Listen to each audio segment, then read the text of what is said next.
But we see a very different message in the Bible, right? He demonstrates his power through sickness and disease. When the Pharaoh refused to heed the warnings of God through Moses, there were consequences, right? There was plight, there was pestilence, there was disease, and there was death who did not yield to God's will. And it's the same today.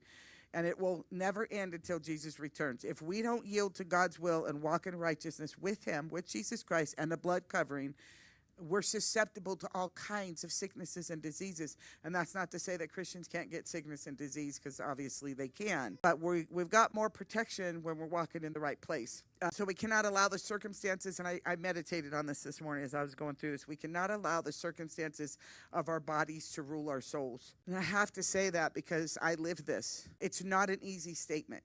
I really want you to know this. I'm not criticizing anybody who says, I just can't handle this. My body's breaking down and I have to not be here. I have to whatever. I'm not saying that. But if our body begins to become our identity, and the disease that our bodies are being hindered by, or whatever it is, if that becomes our identity, then we're in big trouble, because it gains more and more power and more access. We have an obligation to King Jesus to remain steadfast in faith on our journey with him. He warned us of what was going to be coming our way so that we would be braced for the impact, right? When our faith is strong, our roots will not be pulled up, even in sickness.